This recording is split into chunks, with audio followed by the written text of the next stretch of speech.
Hey, hey, hey. Happy Tuesday. Come on in. Pull up a chair. The Gaming Gang Dispatch is in the air.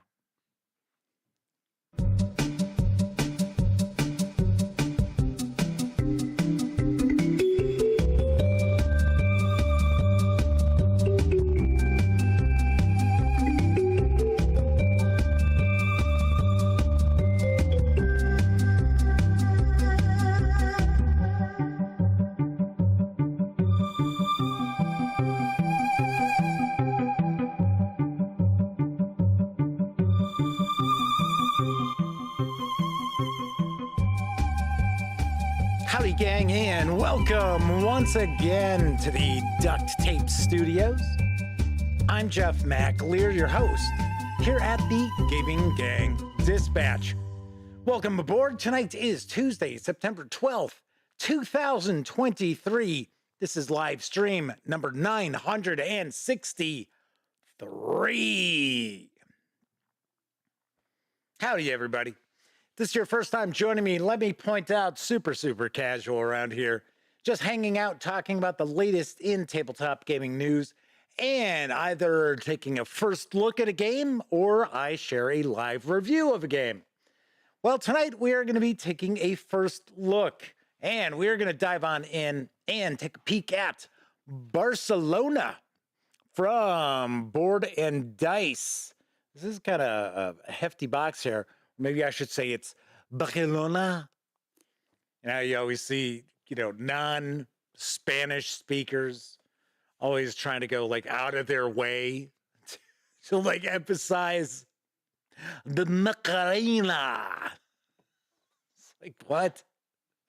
All right, leave it to the native speakers, okay? So we're going to be diving on in, taking a peek at this. If you are not overly familiar with Board and Dice, they put together some pretty hefty, and I mean mechanically hefty, European-styled games. I don't like the term Euro game. If you use the term Euro game, then the next thing out of your mouth is going to be Ameritrash, and I don't like that term at all.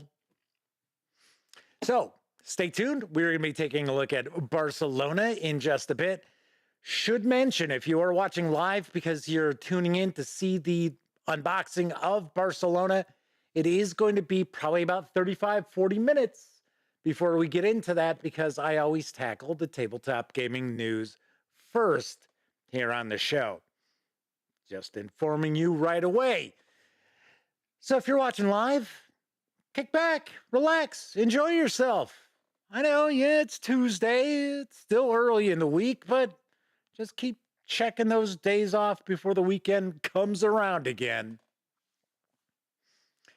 Of course, if you are watching this 30 minutes or more after the show is ended, there will be timestamps. So if you are an impatient type and you just got to get to that first look, you'll be able to. Just simply use those timestamps. They are located in the show notes. And depending on what device you might be watching this on, could be right there in the timeline in front of you. So there is that. Of course, when you're not watching videos on the Gaming Gang channel, be sure to visit gaminggang.com for all latest in tabletop gaming news, reviews, and a whole lot more that you will not find here on the YouTube channel. You know the drill. Get your geek on at thegaminggang.com. Also, this is a live show, so that means there is chat available. It's not on screen. It's one of the ways I keep some of the more unusual commenters at bay, and you must be a subscriber for at least 48 hours to the channel in order to take part in chat. Yet another way I keep some of the more unusual commenters at bay. But if you are in chat and you want to say howdy, maybe you've got a question, a comment, want to take a closer look at something in Barcelona, by all means, chime in. I will do my best to respond. First out the gate tonight is our friend, the Motor City Madman. That's right, the Madman is with us. And no, I am not talking about Ted Nugent. He's probably busy rousing the rabble out there. No, this is our Madman. That's right. So there, take that with you. So the Madman's with us, as is Kevin King and Love Fist. I believe Love Fist is a newcomer to chat. I don't recognize that nickname. Kevin R. Smith just popped in as well. So, yes, the Madman says, I'm a much better person than Ted Nugent. It doesn't take much. It really doesn't, does it? It doesn't take that much to be a better person than Ted Nugent. Yeah, I know. I'm showing my political stripes, aren't I? Yeah. Yes, I am. Love this says low bar. Yes, very, very low. I have to say, I came down here tonight feeling fine. And I'm getting stuff ready. And all of a sudden, I went through this like sneezing fit for a couple minutes or so. Ever since then, my nose is all stuffed up. I don't know. I don't know. Fall is in the air, I can tell you that much. At least in the Chicagoland area, fall is in the air. I don't like cold weather. All right, let's jump on into the news because I've got a nice mix tonight. Arriving in stores this month from Stonemaier Games is Expeditions. I've got the Skinny as well on the sequel to Scythe. In this new sequel to Scythe, players will trek off on a new adventure into Siberia, where a massive meteorite crashed near the Tunguska River, awakening ancient corruption. An expedition led by Dr. Tarkovsky ventures into the Taiga to learn about the meteorite and its impact on the land. Itching for adventure, heroes from the war privately fund their own expeditions to Siberia, hoping to find artifacts, overcome challenges, and ultimately achieve glory. Expeditions is a competitive card-driven engine-building game of exploration. It is designed to evoke similar feelings to Scythe, even though the mechanisms are different. Play cards to gain power, guile, and unique worker abilities. Move your mech to mysterious locations and gain cards found among the tiles. Use workers, items, meteorites, and quests to enhance your mech, and use power and guile to vanquish corruption. Expeditions includes 5 massive mech miniatures. I don't know how massive they really are. Plus the mech mats, 20 location tiles, over 100 uniquely illustrated cards, 50 worker meeples, a bag filled with 36 silkscreen printed corruption tiles, a robust Automa solo mode, and much more. Expeditions is for 1 to 5 players, ages 14 and up, plays in around 60 to 90 minutes. It's going to carry an MSRP of $85 when it arrives on September 22nd.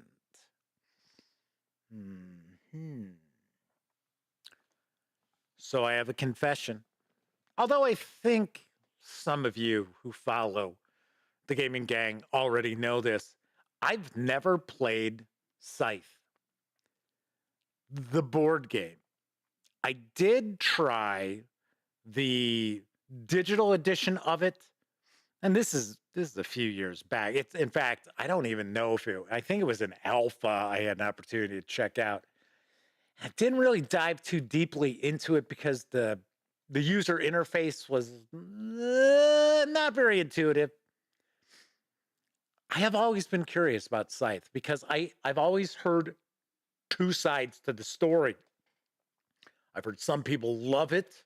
I've heard from some people that it's their absolute favorite board game. And then I have talked to people who absolutely despise it. That they bought it and they felt that they had been misled into thinking it was a different kind of game. So Expeditions is the sequel. I like the artwork. I definitely dig the artwork. It has a bit of a Tales from the Loop vibe to it, as well as it's the video game that came out not too long ago, and it's the same. Actually, I think it's based on the same kind of game world, but it's like 1920 Russia, and there's like these kind of like steam mechs and things like that. And I remember the video game was burning out graphic cards. it was just not oh, what would be the word? It hadn't been like tested enough on enough, I guess, video cards, and it was frying some. Kind of strange. Kathy Evans is with us in chat. Kevin R. Smith says it's been an eventful few days. Bunch of horror bundles dropped. Yes. Stay tuned. Don't be stealing my news thunder, Kevin. Far West released in PDF 12 years after its scheduled release date. You're not going to get news pieces for that. I'm not going to cover it. Got to be honest. There's some behind the scenes stories I've heard that's like, no, not somebody I want to promote. So there's that. Kevin says jury's still out on whether anybody cares. I don't think they do. I do not think they do. I think the only people who care are the ones that actually shelled out money for this, for Far West originally. And there are so many wuxia, I forget how it's pronounced, role-playing games out there now that, I don't know. I don't think people really care. Isn't it Adamant Games or something like that, or Adamantian Games? Kevin says, I think his conduct on the Kickstarter was enough to make people not want anything to do with the designer. Yeah, that's what I'm talking about. Flaming Huron's with us in chat. Good to see you. Anyway, Expeditions is arriving on the 22nd.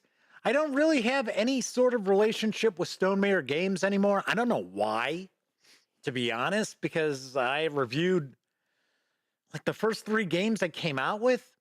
I think I'm taking a guess. This was one of those companies that somehow, when I reached out, when I was moving from Arizona back to the Chicagoland area, did not get the message. And I'm going to take a guess. They probably sent some stuff out. Never got reviews of it because I didn't live there anymore. So I don't know. I have actually, there's been a couple of Gen Cons that I've looked to set up interviews with Jamie Stegmaier. And for whatever reason, I never pull it off. So very strange. Anyway, but this does look interesting, because if it didn't, I wouldn't be sharing news about it. Let's talk about some role-playing games. The Castles and Crusades, Codex Infernum, and Codex Exultum supplements are up for crowdfunding for Troll Lord Games.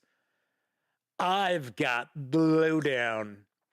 Monsters, unhallowed creatures from the plains most wretched, to holy beings of the plains of bliss. This project comprises 2 separate books, Codex Infernum and Codex Exultum. The first of these books revisits the Tome of the Unclean. Not me. I'm squeaky clean. And contains well over 100 demons and devils with new layout and all new color art.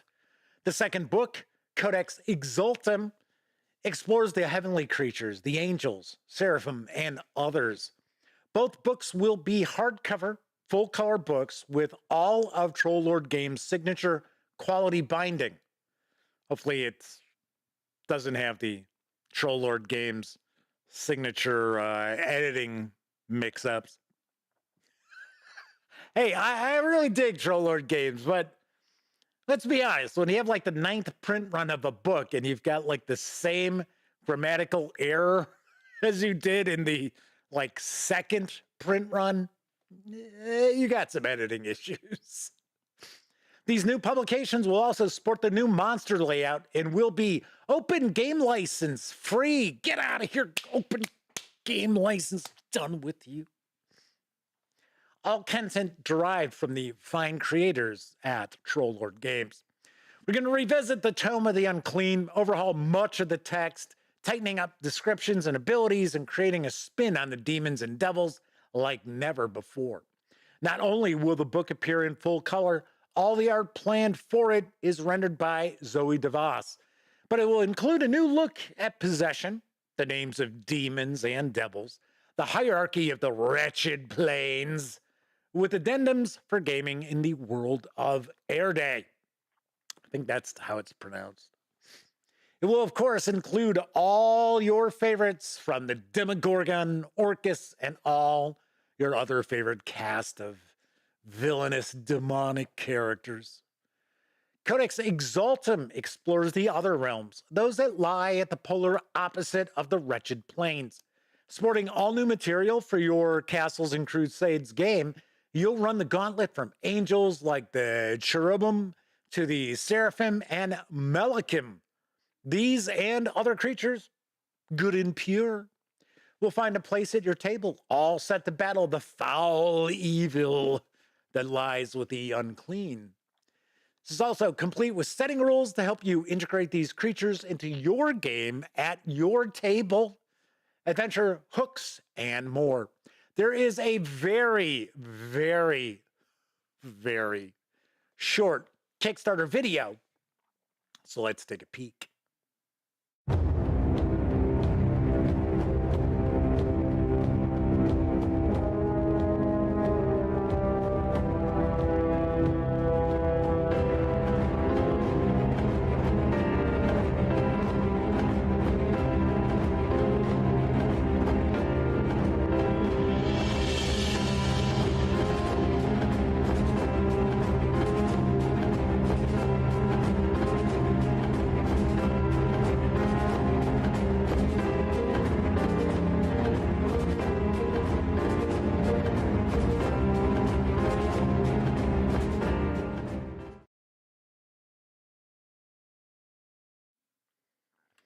The Kickstarter project for these 2 volumes is well past the 1,000% funding mark.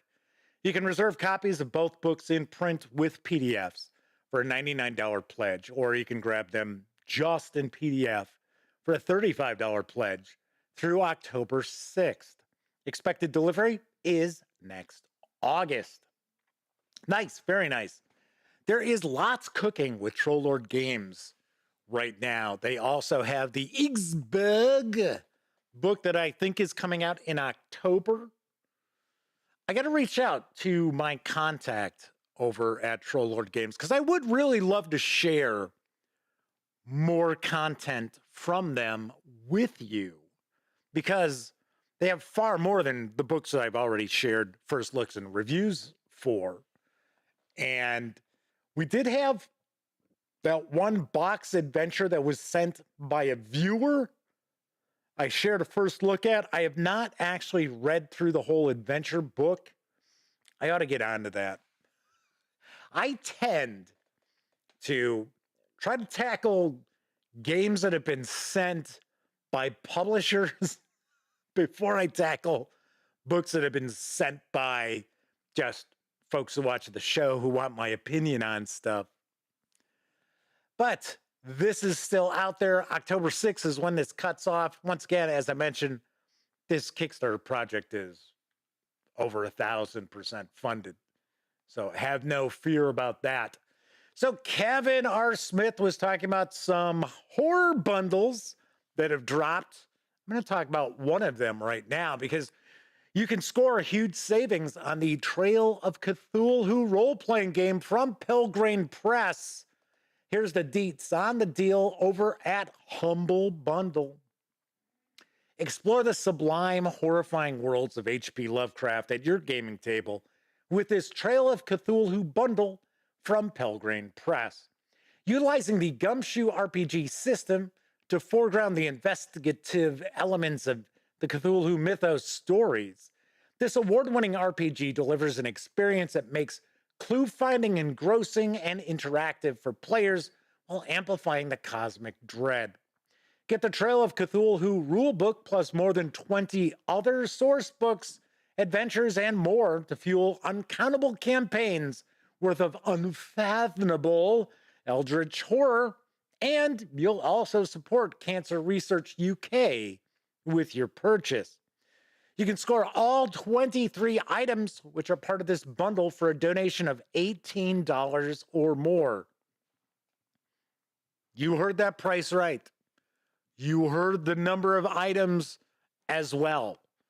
I want to say off the top of my head, I believe it's 20 PDFs, a couple of music packages, and a 20% off physical book voucher from Pelgrane Press. Pretty sweet. This offer is going to run through September 28th. And once again, let me remind you, your donation is going to support Cancer Research UK. I have warmed to Trail of Cthulhu over the years. I originally reviewed it, and off the top of my head, I think I gave the core book a 6 out of 10.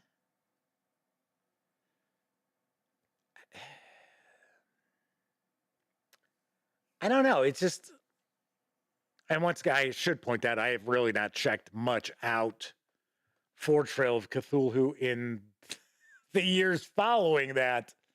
But there are a lot of like epic campaigns that have been released for Trail of Cthulhu. In fact, I want to say that I think there's more epic campaigns for Trail of Cthulhu than there are for Call of Cthulhu that you can pick up now. I'm not saying, in history. Flaming Heron is with us, says still a pass, right? No, I wouldn't say it's a pass. I think what I kind of had an issue with, and once again, I'm trying to think way, way back to when I did the review for the core book. If I remember correctly, I think there were some introductory adventures that were included with it, and it was sort of like, they're not scary. It's like, what's going on here? They're not. I thought the whole point was that Trail of Cthulhu is designed so that you don't have the issues where your game comes to a screeching halt because players have rolled bad dice rolls. They have not discovered clues. And now everybody's just standing around staring at each other like, whoa, what do we do now? What the hell's going on? And I think it does that pretty well. Luffy says, if you like Gumshoe, see, that's the weird thing too, is you really don't see Gumshoe sold as a standalone game. Now, maybe it's floating around somewhere out there, but Gumshoe tends to power other games. I love Bubble Gumshoe, which is actually not from Pelgrane Press, but it does use the Gumshoe system. Kevin R. Smith says, I love the idea of making the player decide whether they want to know the clue or keep their sanity. Yeah. I wouldn't mind taking a peek at stuff from Pelgrane Press. Just another company that I just never, if I remember correctly, I didn't get on board with them because I don't think they send out review copies. I think they are a company that really has little time for reviewers, which, that's understandable, especially when you see some of the reviewers that are out there.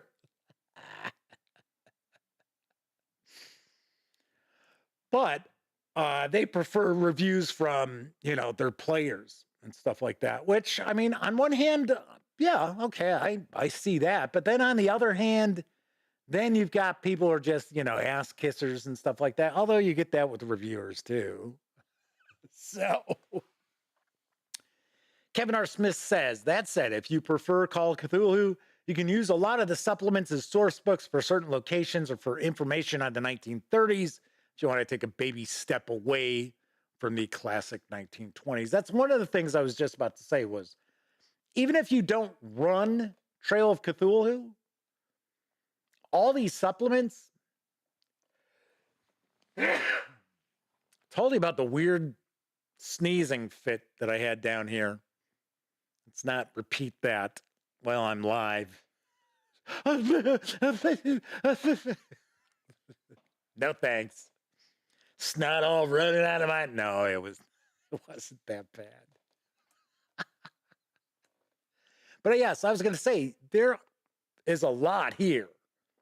So for 18 bucks, and of course, you can always donate more. You don't have to only donate $18. But for $18, you're looking at 20 PDFs. And I guarantee just 2 of those PDFs would run you more than $18 over on DriveThru RPG. And you are getting some big, massive campaigns. I believe there is the Apocalypse campaign that's in this, which is kind of interesting. If I remember, I took a bit of a peek at it. Someone I know had a copy. I was over hanging out, and I saw it. I was like, "Oh, hey, you've got this?" And they're like, "Yeah." I was like, "Can I take a look at it real quick?" And if I remember correctly, I think it takes place in the 1950s, which I thought that was kind of interesting. And it's basically the end of the world. If I remember right, I think it's got kind of a Day of the Triffids. Is it Triffids or Trifids? I thought it's Triffids. It's been so long since I've seen that movie. Or actually, I remember listening to the audiobook years and years ago. So anyway, don't miss out. This is a fantastic deal that's going on right now. It does run through September 28th. All right, on to my final news piece. Now available in PDF is the Star Trek Adventures Star Trek The Animated Series Supplemental Guide. Say that 5 times fast. Here's what I know. Celebrate 50 years of Star Trek The Animated Series by using this full-color guide to add many of the amazing and creative elements of the first Star Trek animated series into your ongoing missions and campaigns. You don't need to have watched the series to use this new supplement in your Star Trek Adventures games. The animated series continued to build on many of these central tenets of Star Trek storytelling, picking up where the original series left off: diversity, exploration of the human condition, and more. Build on your game, no matter the era of play, with the contents of this guide. The Star Trek The Animated Series Supplemental Guide includes 9 player character sheets for the main bridge crew, which includes series newcomers, Lieutenant Erix and Lieutenant Emrys. 10 NPCs representing a variety of Starfleet officers usable in your game as supporting characters or NPCs. 5 new player character life path options, including Aquian, Zinti, Pendronian, Philosian, and Score. Score! Plus reprinting the Aurelian, Kalion, and Idosian to bring all the animated series options together. There are descriptions of many series-specific worlds, equipment, and spatial phenomena.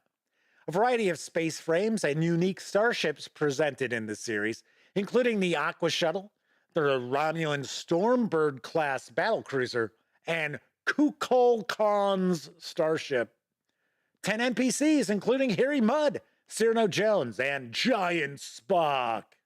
In fact, if I remember correctly, I think the Giant Spock episode was actually written by Walter Koenig. I think.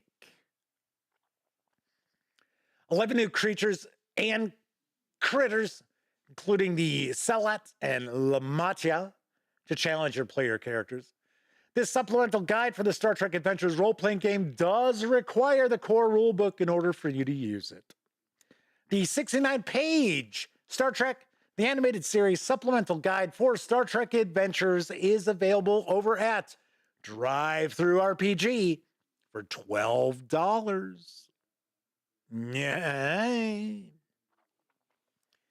Wow, it has been so long since I've seen any episode of the animated series.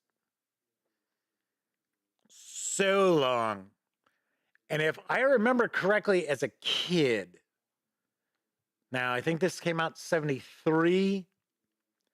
So it's putting me around 5, 6, because my birthday is next month.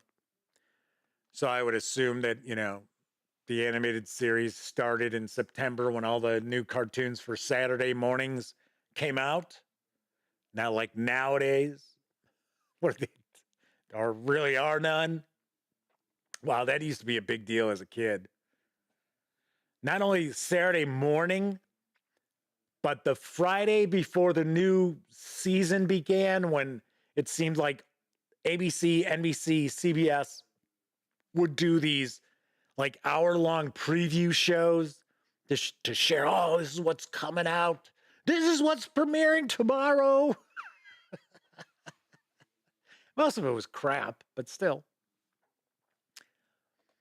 But as a kid, I seem to recall seeing, it was probably in reruns, seeing the animated series from time to time. And I seem to recall the episodes being rather boring. Kind of like 22-minute episodes of Star Trek the Motion Picture. What? But hey, cool stuff, though, to add to your Star Trek Adventures game. Seriously. I mean, there's a lot of cool stuff. You've got, wasn't it Larry Niven? The Zinti are actually a race that was part of his series of like novels and things like that, science fiction novels and short stories that got incorporated into the Star Trek universe. I think it's Larry Niven. Think so. I hope I'm right. Lupus says yes on Niven. So here's another little tidbit, little nugget of trivia. Originally, Uhura and Sulu were going to be voiced by different actors. It was not going to be George Takei and Nichelle Nichols. And it was because of budget. They didn't have the money. That's why Walter Koenig, there is no Chekhov in the animated series. He's replaced by, if I remember right, I think it's some alien with 3 arms, who was voiced by James Doohan. Because I guess James Doohan and wasn't her name Michelle Barrett, Gene Roddenberry's wife? They did a bunch of voices for Star Trek the Animated Series. So anyway, so they weren't going to have the 2 minority characters from the show in the series. They either weren't going to use them or they just were going to have somebody else voice them. And Leonard Nimoy said that if they didn't actually hire Takei and Nichols, that he wouldn't be part of the show at all. So that's how they got to work. And then I guess because there were some issues, I guess they wanted Walter Koenig too, but they really didn't have the budget that they ended up buying the script for it's the one that's got the giant Spock. What is it called? See, the weird thing is So I don't really remember watching too many of the episodes, but there was a time way, way back when I was a kid that I was reading all of the like novelizations of the Star Trek shows. Gosh, I want to say, I think the author's name was James Bliss. That's what's popping in my head. And that's how I know about all these various different like animated series episodes, because I just kept reading them. So it was like, oh, okay. So he's doing, I want to say he did all the, I mean, they weren't like now, I guess it is a novelization, even though it wasn't a novel. They were like short stories for every episode. And there were volumes, and they were, I don't know, maybe 200 pages, maybe 250-ish, because they were pretty short. Man says, good on Nimoy. I never saw the animated series. I had a friend that was huge into Star Trek, and he never mentioned it. I had no idea until now that it existed. Wow, really? It was Filmation. Filmation did it. Another Filmation series that I thought was pretty good, if you have an opportunity to watch it in the correct order, is Flash Gordon. Flash Gordon was pretty good. Kevin R. Smith says, hey, I had one of those books. It was live action episodes that they had, though. I had all of them. Kevin King says some of the DC Fontana penned episodes were good. Isn't DC Fontana the only writer to have written for the original Trek, the animated series, and Next Generation? I think she is. All righty. So a little trivia. Floating that out there for you. See, there's my random musings for tonight. Just talking to you, just remembering stuff from back in the day. So I am going to be sharing old-time radio shows.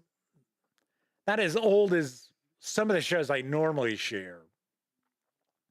So starting at midnight on October 1st, every midnight, I will be releasing a new episode. I'm going to host it. So it's more going to be like more like a podcast though. So you're going to see me open the show. I have the opening. I shared the opening in the community section of the Gaming Gang channel. So if you're curious, check that out. It's like 24 seconds long. Although I've got to change the music, because even though it was supposed to be copyright free, I got a flag on it. I'm like, okay. But I was just going to give credit. That's all I asked for. I'm like, I'm not messing with this. I'm not screwing around with it. Whenever I get those kind of flags and that, which thankfully I don't get too often. That's why I always upload videos ahead of time, like today's Castles and Crusades Kickstarter video.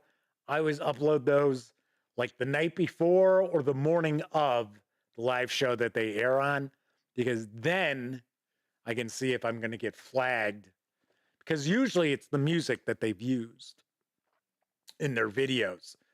But weirdly enough, there have been a few times where I share the news piece. I didn't get any flag on the actual video I uploaded, but then that episode of the show gets flagged. It's like, son of a bitch. It's like, I specifically upload this shit so you won't do this. Kevin Smith says, I believe the whole series is available on Paramount Plus, if you have access to that. Yeah, I thought like all Trek is on that. It was really weird, because doesn't Netflix still have Next Generation? I don't know. Yeah. Ben Whisper is with us in chat. Good to see you, Ben. Gene Roddenberry, according to Kevin R. Smith, insisted the animated series wasn't canon, so he put a damper on recognition of the series. Although the Zinti are canon. They are Star Trek canon. So, pretty wild. Anyway, back to the old-time radio stuff.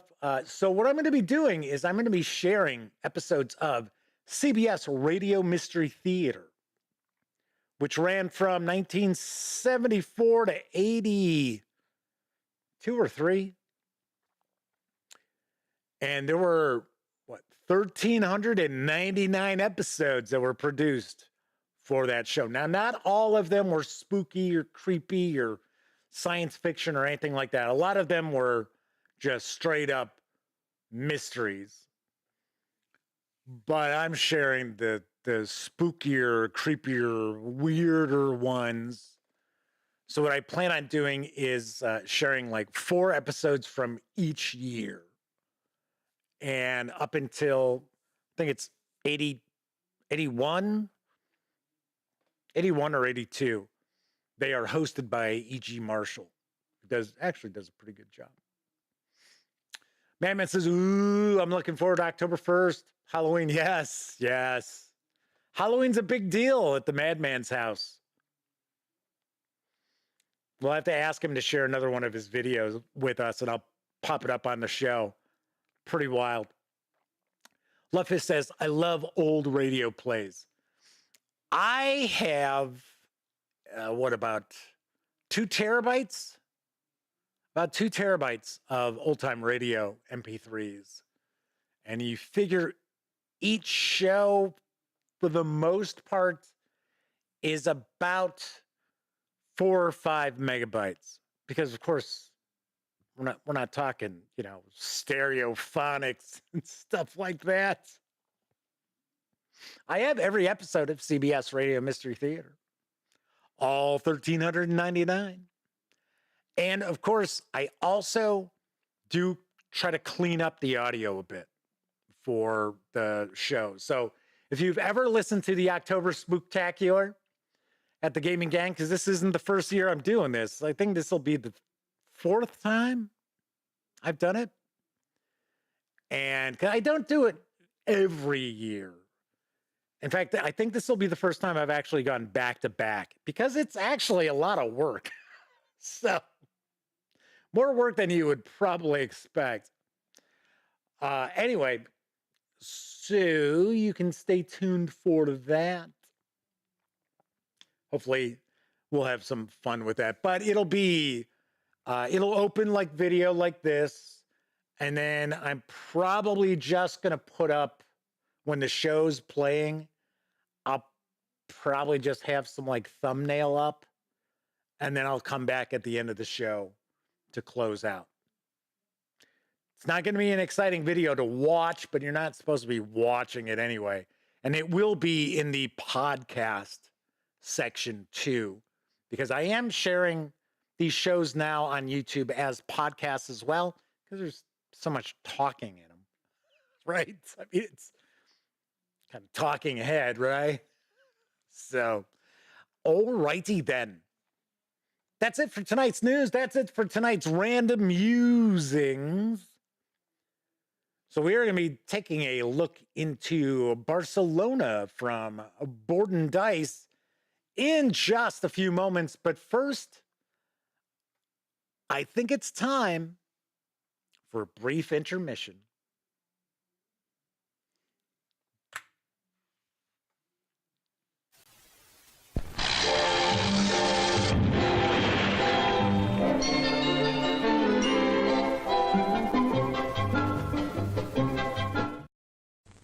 Hey, Mom. Yes, you. Why fuss and fret about dinner? Why not have it right here? Yes, this drive-in offers everyone in the family a real picnic treat for dinner. We've got delicious sandwiches with all the trimmings and your other dinner favorites, plus whatever you want to drink, hot or cold. Come early before the show starts, or eat while you're being entertained, or at intermission time. So why fuss? Give your family a tasty dinner at this drive-in.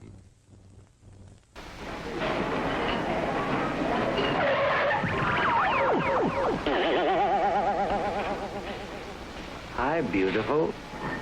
Fresh. Fresh. Fresh? Iroquois fresh-tasting beer. Other beers flat. Stale. Ugh.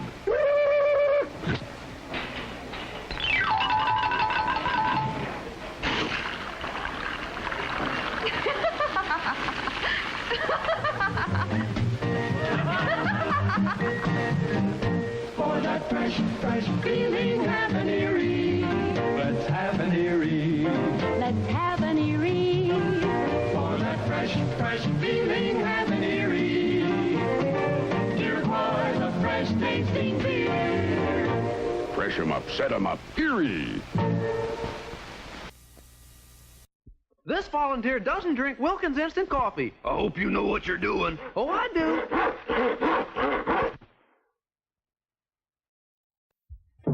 This is it. Enemy troops attacking from all sides. Situation calls for the gigantic power-packed missile cannon on wheels. This is Big Shot. Big Shot by Marx. Mounted on its huge 6-wheel truck, you can move Big Shot anywhere. Loaded with these long-range rubber-tipped missiles. Set the cap-firing hammer. Swing Big Shot's barrel with this remote control switch. The remote control elevation knob raises and lowers the barrel. Take it down to elevation 4. There's the target. Ready, fire! Wow, direct hit! Battery-powered Big Shot comes complete with 3 rubber-tipped missiles, caps, and enemy target. Batteries not included. You're in command with the gigantic power-packed missile cannon on wheels. Bargain priced Big Shot by Marx. Get it. We hope you're enjoying your visit here this evening. Now, on with the show. Hey, Frank, I meant to ask you, how did you lose your eye again? Well, Bob, when I was a kid, my mom bought me the Big Shot from Marx. You know, you can always tell how much work has been done on the deck by me forgetting to change out the intermission video. Yeah. I don't know what it is. Days when I'm out there working on it, come back in and get everything ready for the show, and then I zone out on the intermission video. Hey, at least that was an okay one. That first video, I don't know what it is about the guy sitting there in the car at the drive-in. He just has this look like, he gives his wife the back of the hand. He's just got that look where it's like,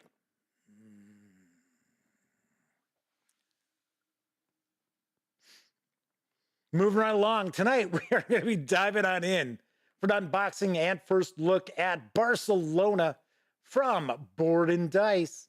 It's designed by Danny Garcia with art provided by Alexander Zawada. This game is for 1 to 4 players, ages 14 and up, plays in 60 to 90 minutes, and it carries an MSRP of $60. So this is not available over on the Board and Dice site. As of this moment, it is showing it is sold out. Now, that doesn't necessarily mean that distributors don't have it, and online retailers, your friendly local game store, they may have this, but do want to point out, did take a peek earlier today, it's showing sold out. So either that means it's sold out, or it's possible it's just not in stock yet. Because that does happen. I mean, I get review copies of stuff that's not on sale yet. Anyway, let's swing on over to the other camera, take a look, because here I've got Barcelona. First thing I'm going to do is I am going to get rid of the shrink wrap. So here's a weird thing as I'm taking a look. Oh, I'm going to sneeze again. Here it comes.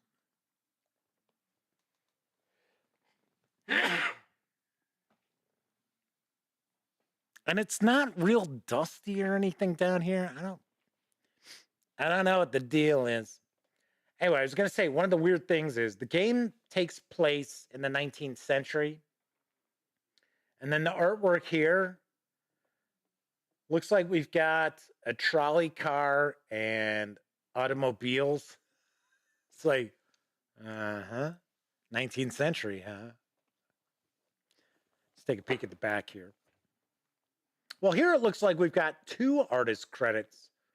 So Alexander Zawada and Zuzana Kolakowska. We want to make sure we give proper credit, right? So artist, graphic design, what have you. In the mid-19th century, see, I told you, I thought it was 19th century. The city of Barcelona was the most densely populated city in all Europe. As expected, life conditions in old Barcelona were very poor. After old city walls were destroyed, Ildefon Cerdà, who is now considered the inventor of urbanism, presented the plan for the creation of, is that example? L'Example. It's a weird font that they're using here. I think it's Fixample or L'Example.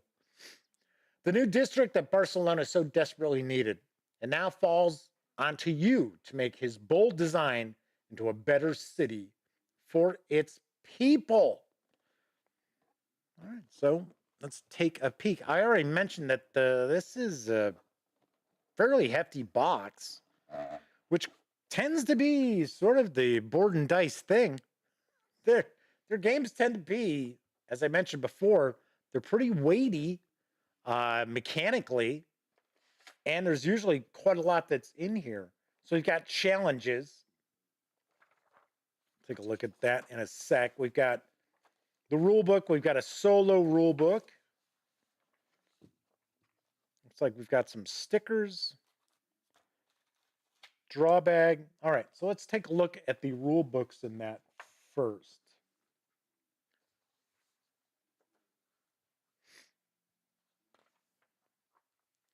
So we've got our game components. So we've got a main board, a sideboard, 4 player boards.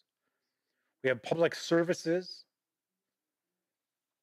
Sagrada Familia tiles, action tiles, corner buildings, level 1 buildings, level 2 buildings, level 3 buildings. Looks like we have parks in these tiles as well. That's kind of cool. Kevin King asks, if you win, does Catalonia gain independence? No. No, it does not. Damn you for bringing that up, Kevin King. Just kidding. Here's our game setup. Looks like we might need a bit of space on the table for this. Playing the game. So we're going to play citizens. This step represents the movement of citizens from old Barcelona who are trying to find a new place to live in a specific part of the example. It is EIXAMPLE. Say at least this font I can make out. So we have cloth and coins. We have cobblestone. We're going to build wide or narrow streets. Building intersections. I do believe this is a tile placement and worker placement game. Building a public service, moving your tram.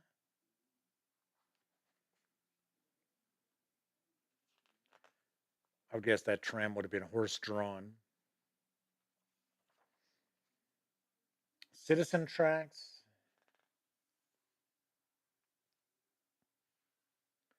Cerdà track. I guess that's as you're moving along, following his blueprint. Game end and final scoring. At the end of a player turn, if the last third section of one of the citizen tracks has been filled to or beyond its marked Cerdà scoring space, game end triggers and all players score the third Cerdà scoring tile.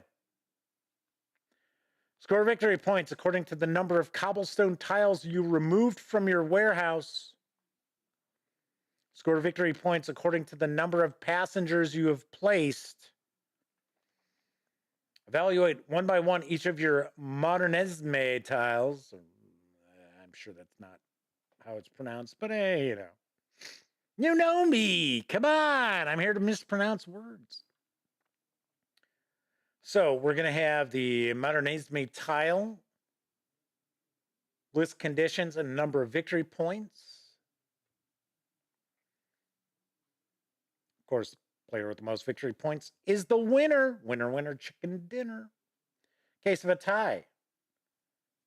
Whoever's furthest on the Certa track, still tied. Furthest on the Sagrada Familia track, still tied. Most building markers on the main board. If still tied, players share the victory. So we've got an appendix here discussing each of these scoring tiles, public services. So we have the Sant Antoni Market, got a hospital, museum, university, another hospital. Then we've got a solo rule book. Discuss the setup here.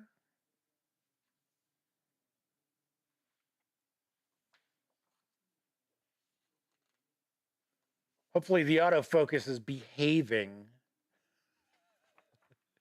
because I am using the Panasonic Lumix, I guess I'll say, lens, the zoom lens, because I wasn't sure what was going to be in this game, so figured at some point I'm probably going to zoom in to get a closer look. So these are challenges. Barcelona is a game one can master playing it consciously. On the flip side of this sheet, you'll find 17 challenges we have prepared for you. We hope they bring you joy and let you look at the game from different perspectives. Okay. Easy challenges. Win the game 3 times. Score above 250 points. So in the normal challenges, build all 5 intersections in one game. Build all 5 public services in one game. Hard challenges. Win the game 10 times. Score more than 350 points. Crazy challenges. You're mad. Win the game 19 times. Why didn't you just go with 20? Empty the bottom of your player board completely. No cobblestones, narrow or wide streets, building markers, intersections, or passengers. And then win without using 3 out of 11 actions throughout the whole game. It's pretty wild. All right, let's take a look at some of the other stuff. We've got some discs of 2 different sizes and 4 different colors.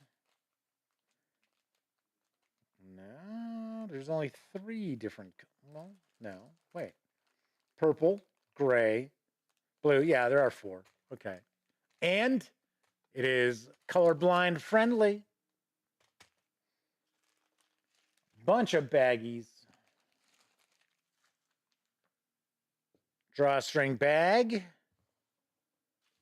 Feels like it's cotton. We've got some cubes. We also have, I guess I'm taking a guess these are supposed to be trams. Yeah, that's what it looks like to me. Looks like a tram. All right, so we've got that. We've got some small Euro-sized cards. We've got our player aids, it looks like, probably 4 of these. Yep. So we've got our turn sequence. Endgame scoring. All right. So we've got these. Are these the actions? I think those are the actions.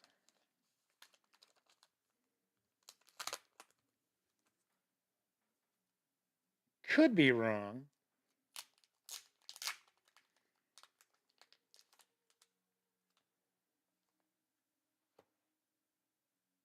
Maybe, maybe not.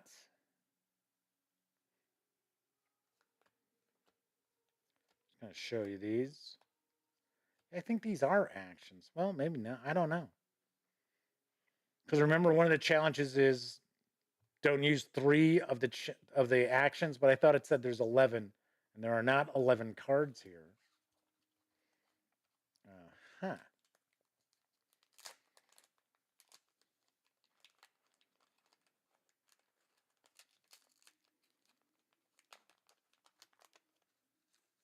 More baggies.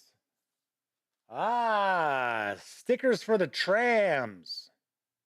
There we go.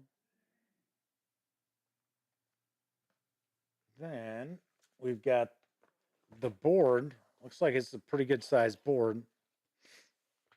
And then we've got our player boards and other stuff on these punch boards. So this is our main game board. It's not huge, thankfully. It's upside down. But we also have some other boards that we have. We have the player board. I know we saw that. And then I think there's a sideboard. See, these are the actions, I guess. Right? 2, 4, 6, 8, 10, 11? I don't know. Could be. These are your intersections. Looks like these are your streets. This looks interesting, I gotta say. It does look unique. But as you can tell, this probably has some complexities to it, which, as I had mentioned before, that's sort of a board and dice thing. Okay, let's see what we've got here. Are those the player boards?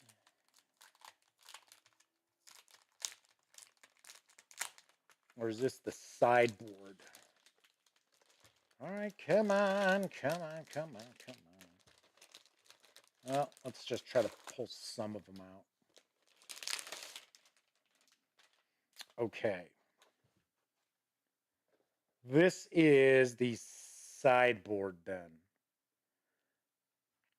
Graphic design really pops. I like that. So yeah, so this must be the sideboard.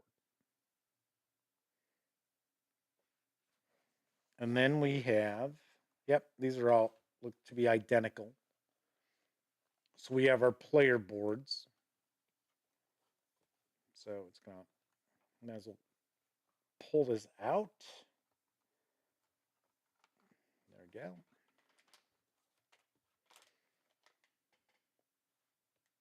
You know, we'll zoom in a little bit.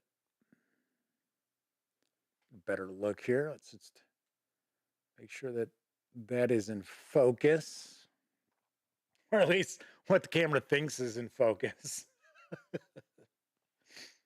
Okay, so we've got that. And then we've got some tiles below. I think these are streets. These might be the streets. I think that's a narrow street. Might see it a little better if I do that. I think that might be a narrow street, and I think that's a wide street. Okay.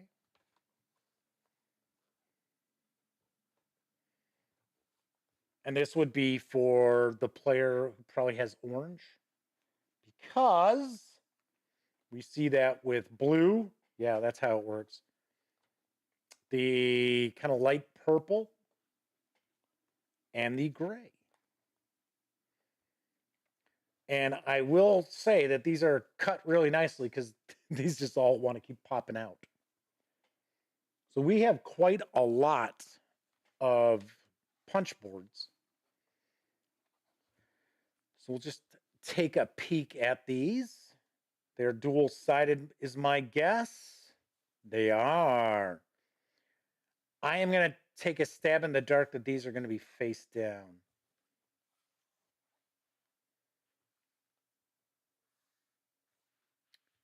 Kind of give you an idea of that. Then we've got some more tokens here. These are the, I think they're being called passengers. I think these are the citizens. I'm taking a stab in the dark that the colors represent different societal classes, maybe? Economic class?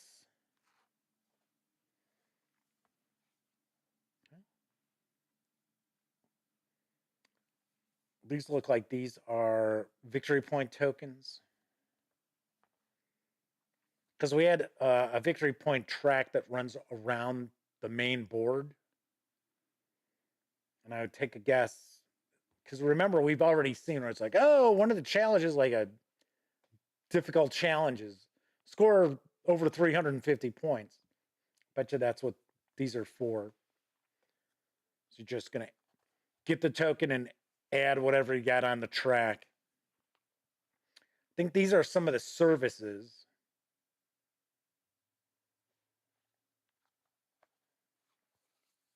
I think you're building a cathedral too. Here we go. This does have some nice visual pop. I'm kind of curious though if it's going to get a little too busy at the table. Maybe not. It looks like we've got some more streets for the players. All right, and then this is the last one here. Oops, let's do that. So these are the streets. These are the tiles here. So these are the buildings.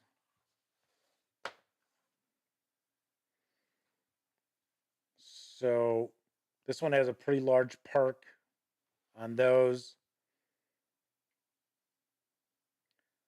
This is quite a lot of buildings here. There's still little open space on these. I think those might be it as far as those go.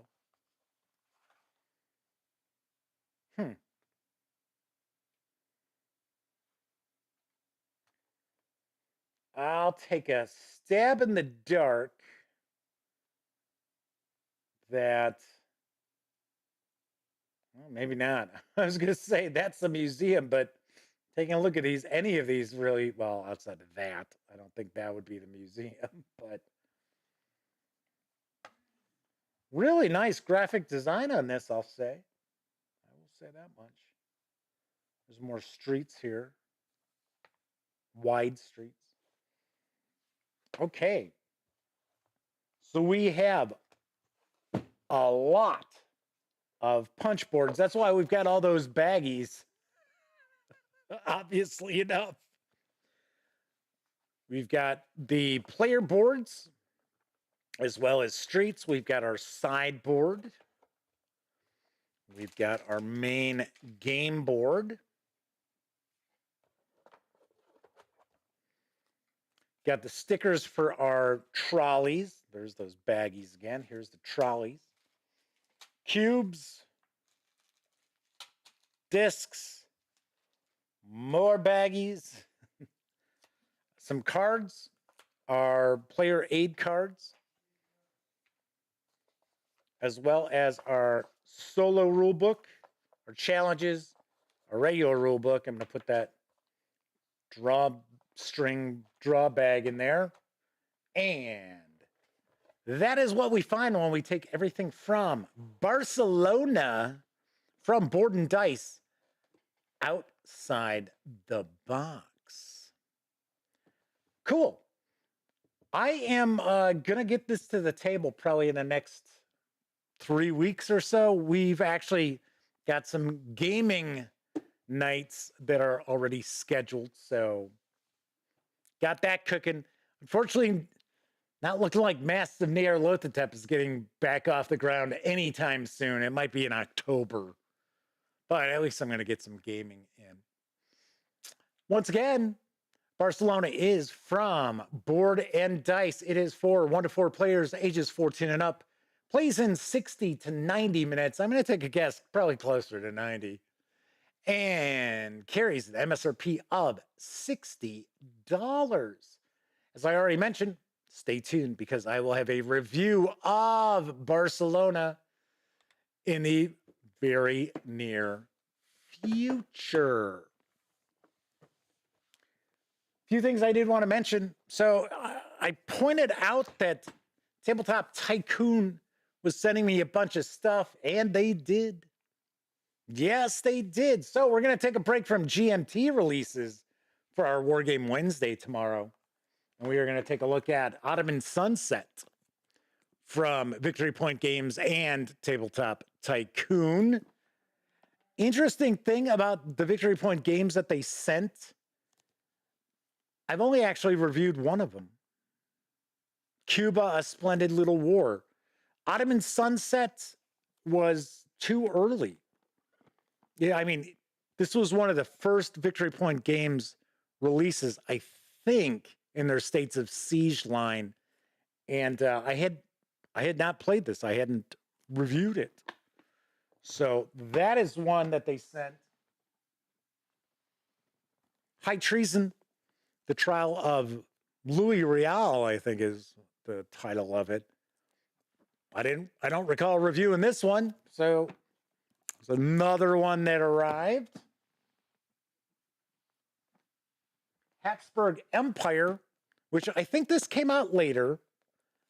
I did not review it though, from Victory Point Games, and you can actually tie this in to Ottoman Sunset from the same designer. You can put both games together. And the aforementioned Cuba, A Splendid Little War.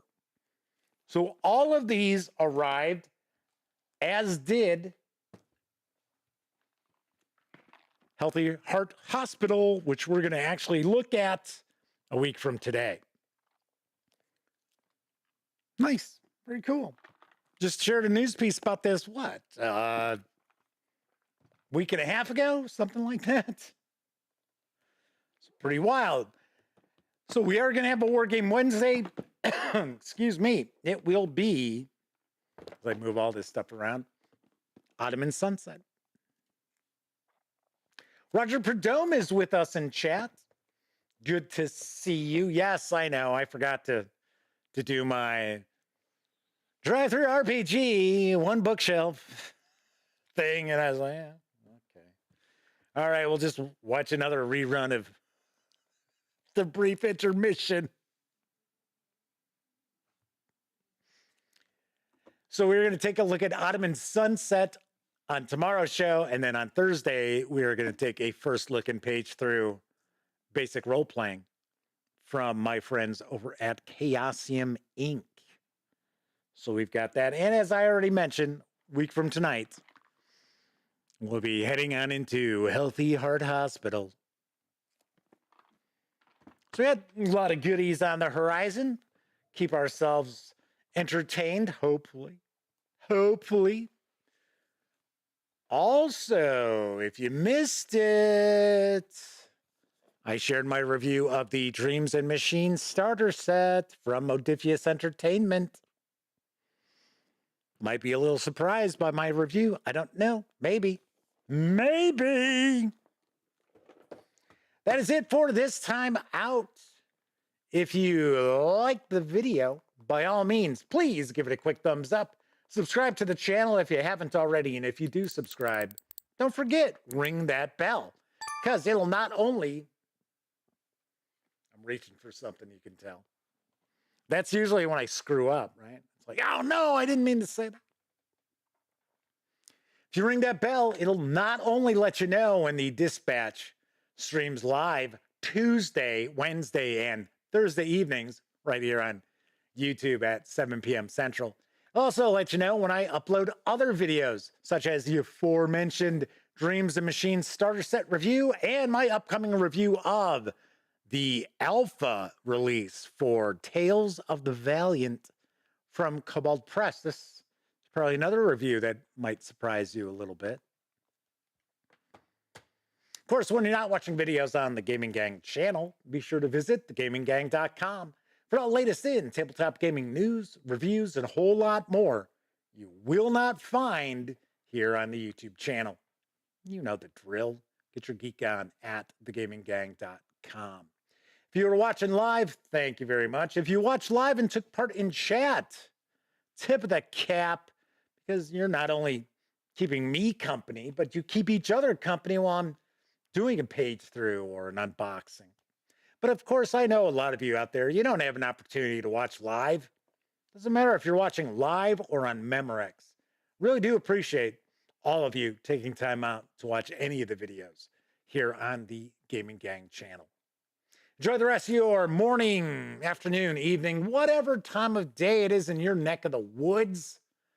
I will be back tomorrow. Once again, I'm Jeff McAleer. Got to remind you of that because it's no longer in the little outro piece. I don't mention my name in the outro piece. You may be wondering, well, yeah, why is Jeff saying his name at the end of the show now? That's why. Once again, I'm Jeff McAleer. And here's hoping all of you out there get to enjoy plenty of great gaming with your gang.